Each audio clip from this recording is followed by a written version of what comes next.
Hi, everyone. Thanks so much for joining the AA-ISP webinar series. We've been doing a lot of webinars, and thanks for sticking with us. Thanks for coming out today to view this. I'm Bob Perkins with the AA-ISP. If you don't know what those initials stand for, it's American Association of Inside Sales Professionals. Inside meaning virtual, digital, remote, work from home.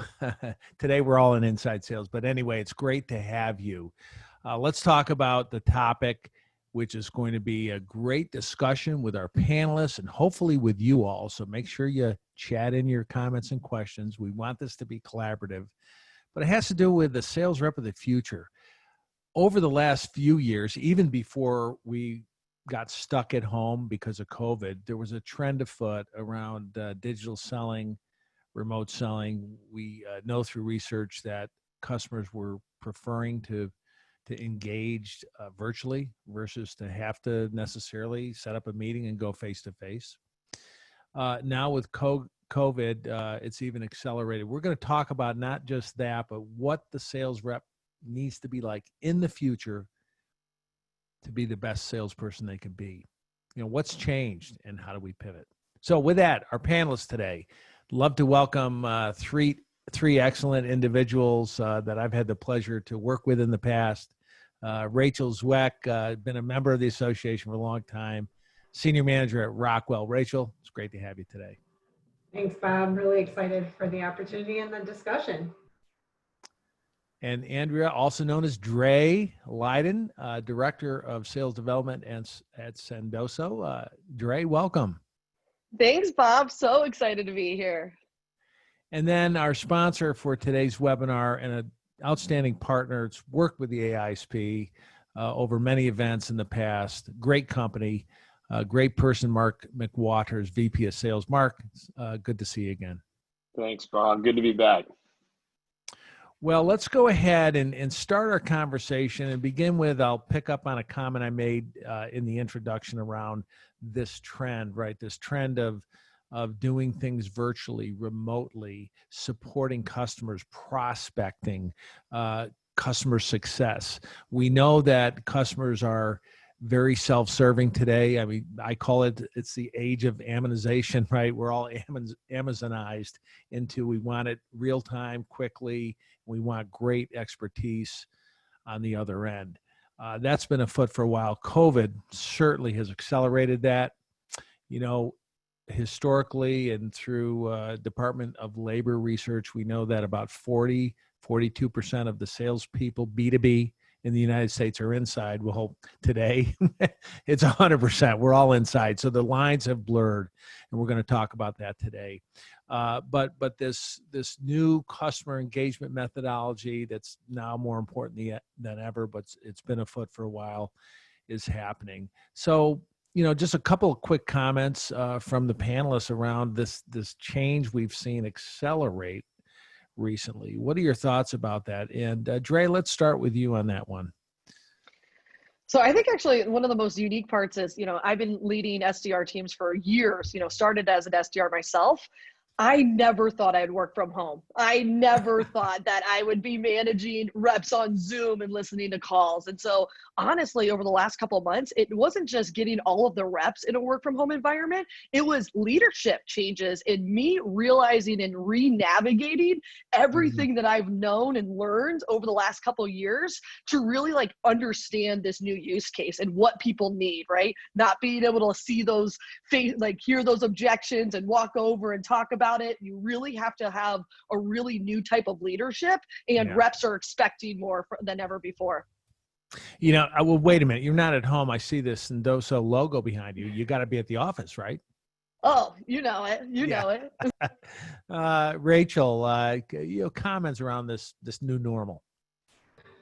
Yeah, the new normal, it resonates what Dre is saying around, you know, the pace of change and how quickly, you know, here at Rockwell Automation, we're building what we're calling this new muscle of inside sales that we call our account representative organization.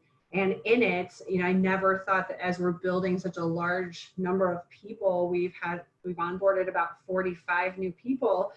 I started in November, had no idea I'd be here today, and COVID's been in the middle, right? So creating these onboarding plans, making sure that virtual training is engaging. You just have to kind of ask yourself different questions as a leader to bring what your reps and, you know, to what Dre was saying, your managers need to get through this and keep engaging with each other in a normal, somewhat normal way.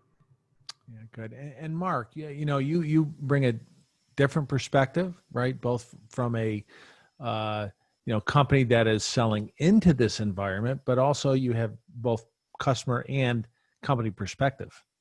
Yeah, the biggest thing I've noticed, and so Ambition, we're a coaching and gamification platform for metric-driven teams. We work with hundreds of sales teams and customer-facing teams. And what's been most interesting to me is, you know, there used to be field sales and inside sales. And inside sales is growing and field sales was shrinking kind of slowly. Well, COVID happens, and now the difference between the two is minimal for a lot of organizations.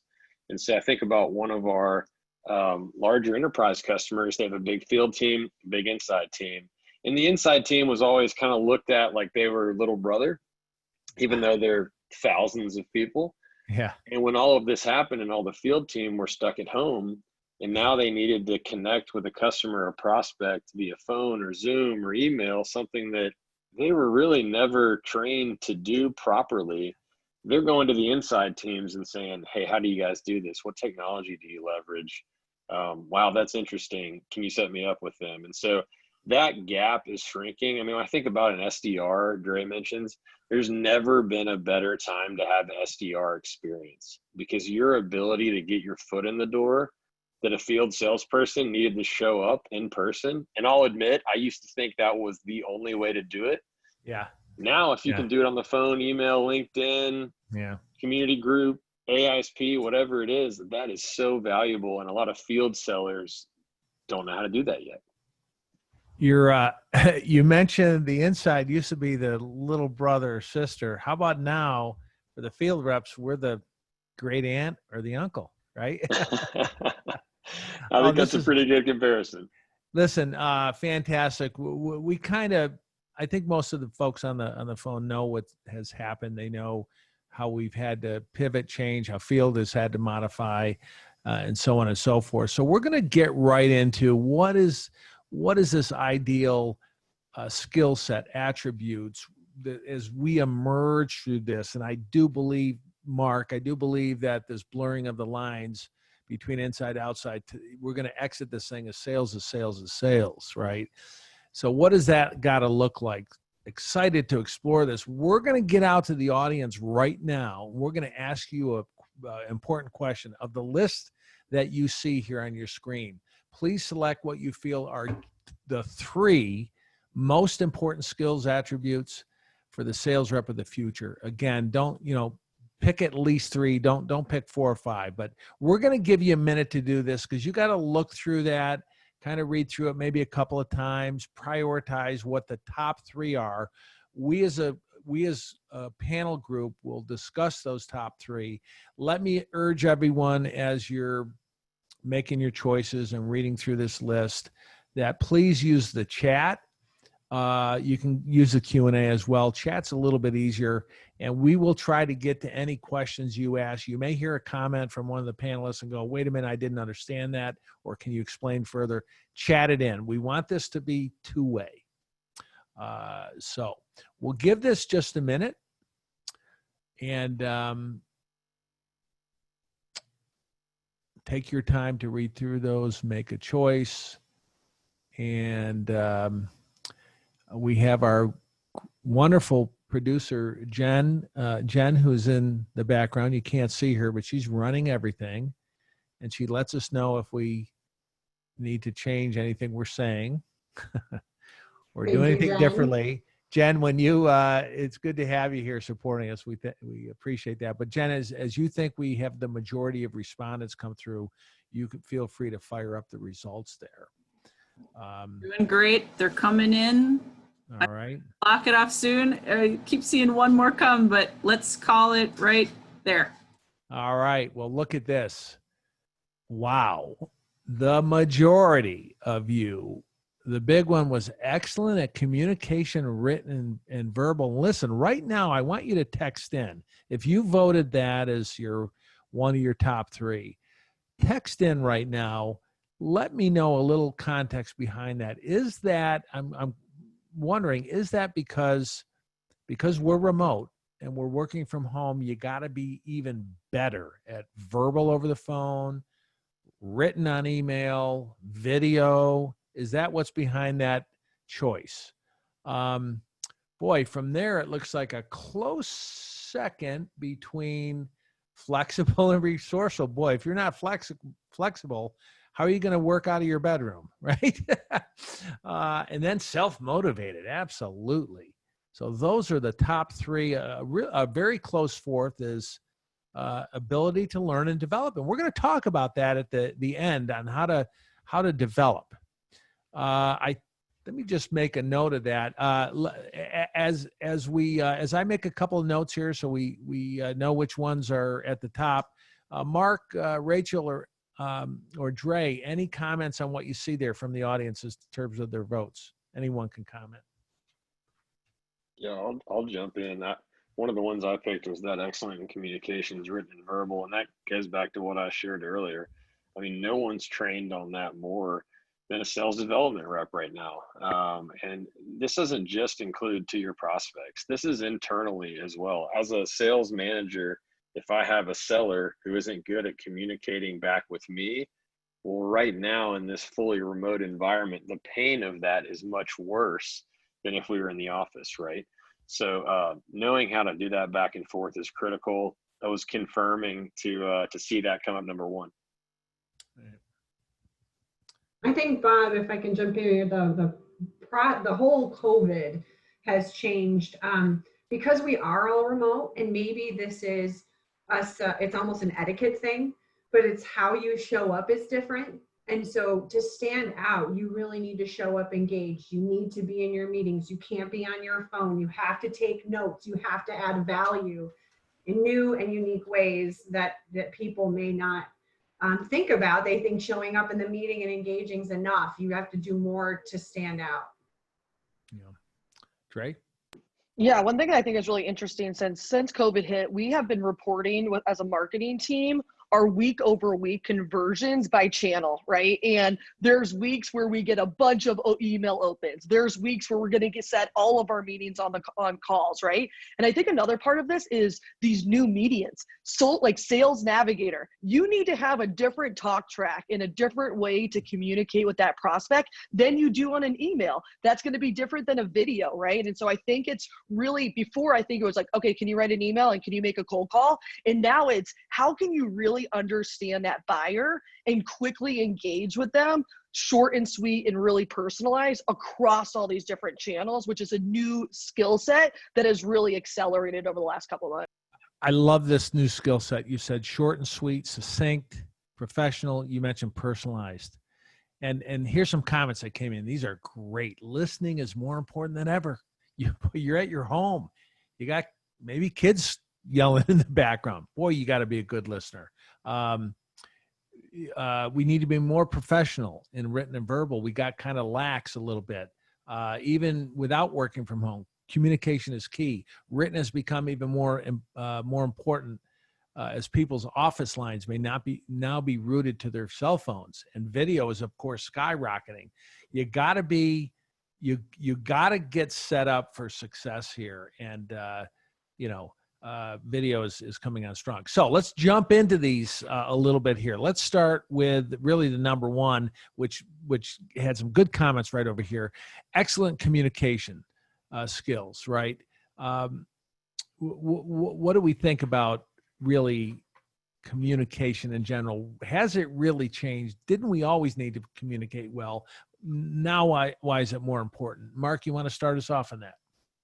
Yeah, I'm going to take that and turn it a little bit to communicating expectations to your team and to your bosses has now become more difficult, right? And so how do you know that? I mean, you're looking at the headboard of my bed behind me, like I'm in my bedroom at a standing desk, just like all my team are at home in their basement or their bedroom. How do they know clearly what a good day and a bad day looks like? And how can I communicate to them via software, via my own communication, to where we're on the same page? And the break in that communication in a work from home environment has become much more difficult than having that walk by sales floor. I heard somebody say your sales floor has left the building the other day talking about COVID. And that really hit home for me, right? Because I love to be on the floor and now I don't have that. So how can you create that kind of communication with your team now? So really, communication from leader to sales rep, more important than ever. That's a really good one. Dre, what are your thoughts about the professionalism, the importance of written, verbal, and now video? Yeah. So I think the biggest takeaway there is segmentation, right?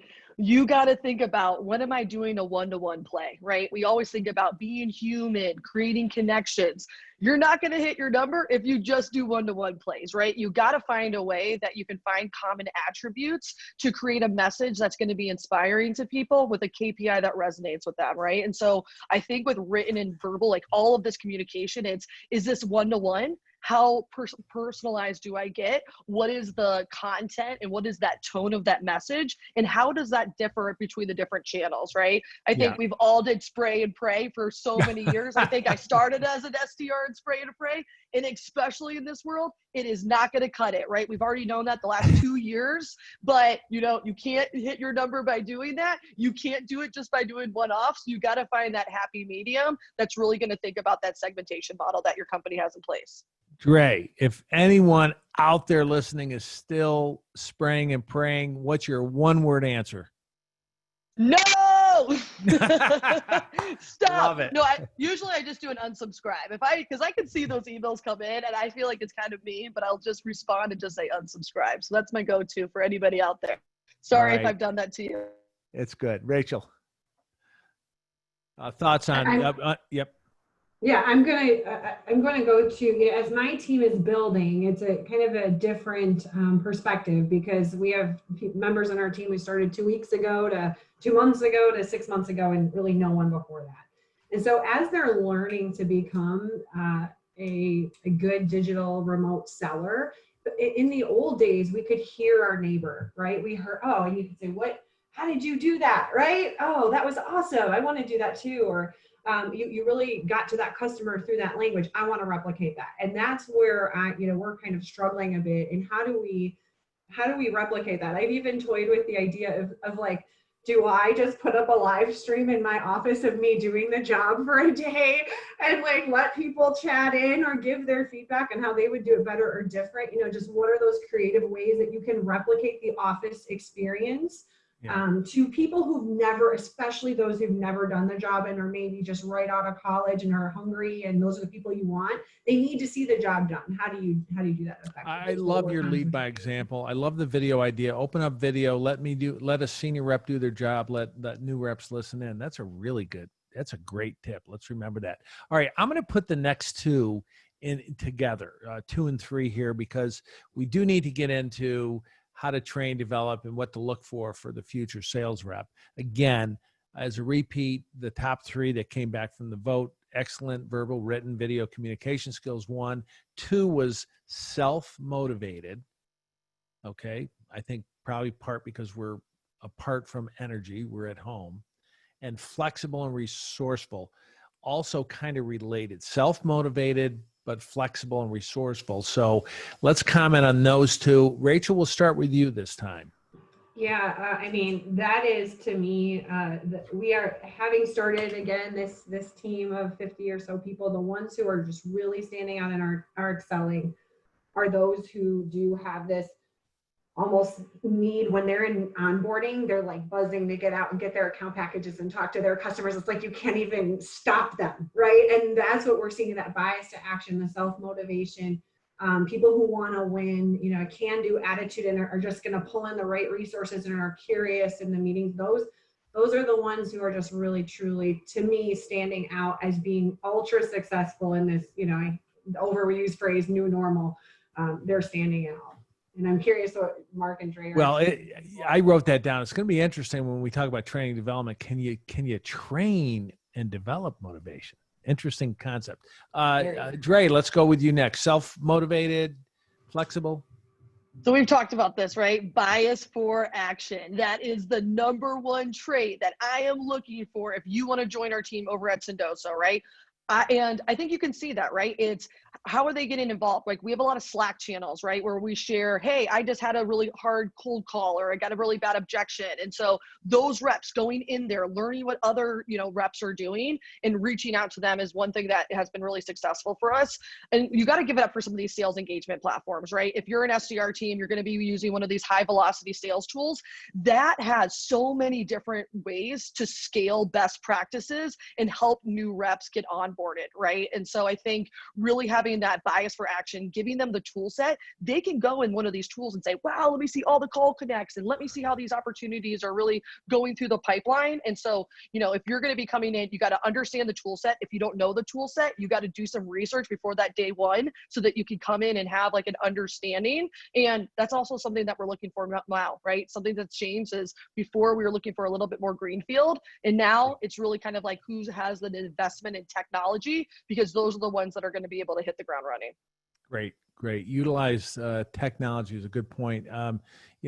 Mark, flexible, self-motivated in this new environment.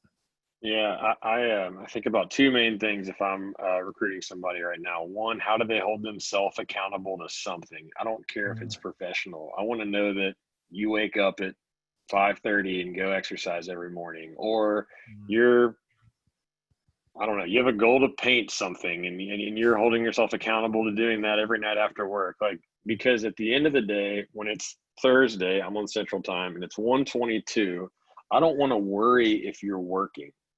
Now, if, I have young kids, like there are things about being at home that make it challenging, but I want to know that when you can, you're being productive. The second thing is I just want you to be a continuous learner. So what are you doing to make yourself better? If you're, I remember my brother gave me this quote one time, only dead fish go with the flow. Like, I don't want that, right? I want you trying to get better, thinking about my two best people on my team are obsessed with improving. Doing a call debrief with them is almost brutal because they pick themselves apart so much. I'm like, yo, chill. Let's just think about the one or two things we can get better. So those two for me, hold yourself accountable, continuous learning. In a work from home environment, I worry about both of those. Well, you speak of self-improvement, continuing it. At one point, Tiger Woods, the best golfer in the world, would spend hours and hours to go from great to greater. Okay, we're going to shift now into, all right, how do we train? How do we develop? Maybe how do we select and hire these attributes? And again, I'll go back to this one thing.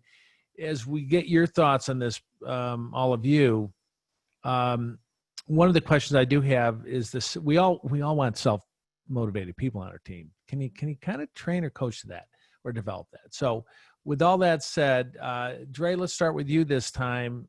How do we train, develop this into our future team? I think it's hard. I think I'm still dealing with the nurture versus nature. So if anybody figures it out, let me know. Definitely something that's like hard to coach for. But I definitely think that I totally lost my train of thought. I'm going to give it off to Mark right now and then come back. All right. Just don't steal any of his ideas. That's all. Okay, Mark, to you.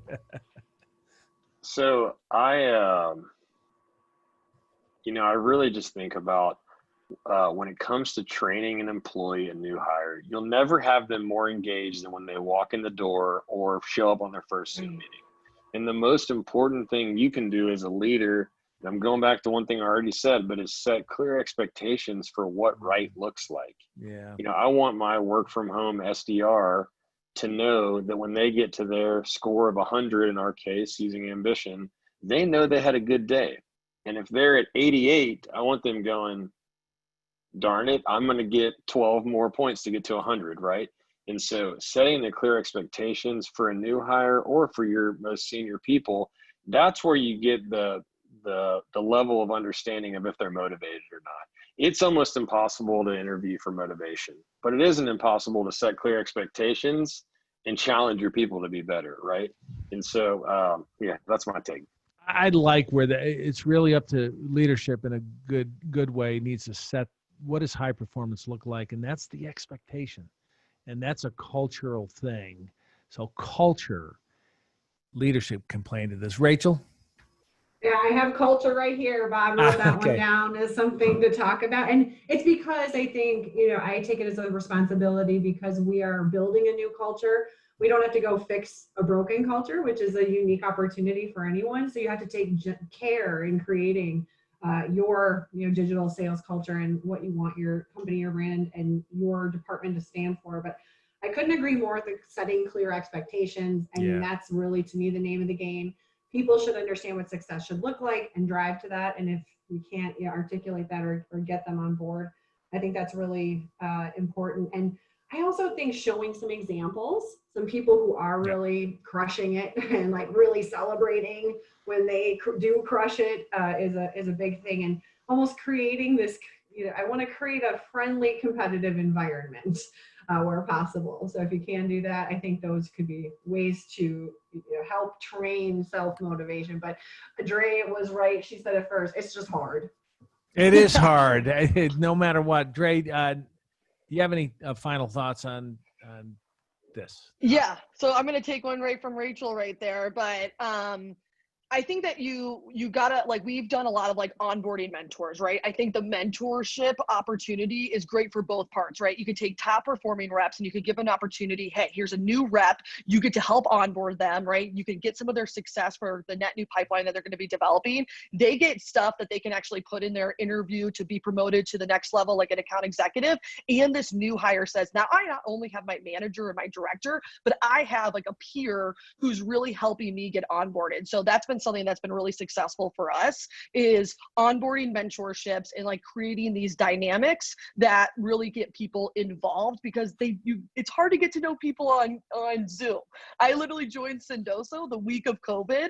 And so I feel for a lot of my reps that it's hard to like know, and you've got to be very proactive. And that's the other thing here. It's like, it's not just checking in with your reps, it's checking in with them throughout the day, but also like going through and say like, hey, I saw this really cool email that you wrote, talk to me a little bit about, how you were able to find these KPIs. And so it's kind of a mix, but you're not be able to go up to their desk anymore and be like, sick call, that was so awesome. So you really got to find those ways and encourage, collaboration between your teammates as well. I know we're getting really close on time here. We do have a couple of let's see if we can just one of you answer each of these questions here, and we'll go to Rachel for this one. Do you have a standard minimum amount of training? Are you doing one day a month? How many hours a year? Do you have a regular training cadence? Not yet, but that's definitely in the plan. Again, 8 months old, but an onboarding plan is important. I think a condensed, refined, focused onboarding plan would be my advice in the onboarding phase, and then an ongoing training plan. Absolutely. That to me, to have different tracks. So you go on a track if you want to go here, if you want to go there, and you have, again, defined outcomes for success along the way to get you ready for that. Mark, you talked about this kind of a question here. We know empathy is important in sales, always, pre-COVID, post-COVID, during COVID. Is empathy still important, or maybe we used to lead with it back in March, April? Thoughts? It's still critical. It's always been critical, but don't lead your cold call with, hey, I'm just checking in with you. Like, that line is over. And the term like use empathy in sales has just gotten worn out. But yes, you should be empathetic. But if you're cold calling, you should go back to the script you used pre-COVID. Like, at this point, everyone is looking. If someone cold calls me and doesn't know me, I don't want them asking like how I'm handling all of this. I just want to know what they're calling about, because I'm in sales too, and I appreciate a cold call. Shouldn't say that out here.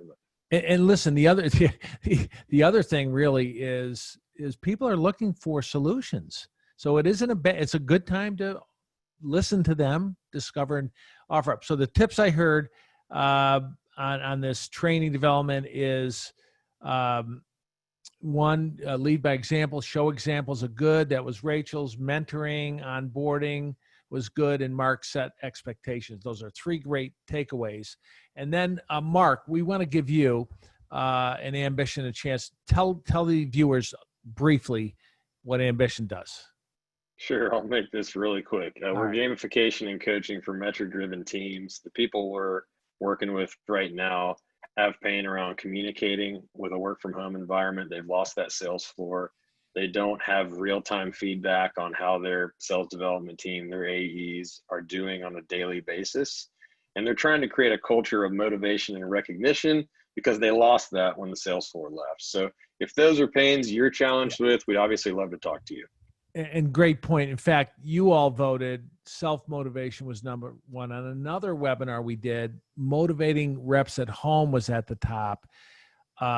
Ambition can help create an environment that is conducive to and supports people being motivated. If you want to talk further with Mark or someone on his team, chat in your name right now. Just go to chat, put your name in, your email, whatever, and we'll make a note of that, and Mark or team will reach out to you. So here's one that just came through. Thank you. So with that, the AA-ISP appreciates the opportunity to help inside sales get to the next level, get out to another webinar, go to the AA-ISP website. There's tons of roundtables and fireside chats and virtual stuff. Get out to it. Come on out to our big virtual summit in September. And look, with that, thanks for sticking around. We appreciate it. Give us some feedback. Reach out to any of the 4 of us. Here's our contact information. Thanks for your feedback there, who just chatted in. Appreciate it. And everyone, stay safe. Good selling. Thanks, panelists, Thanks, Mark, Bob. Rachel. Trey. Thanks, Bob. Thank you.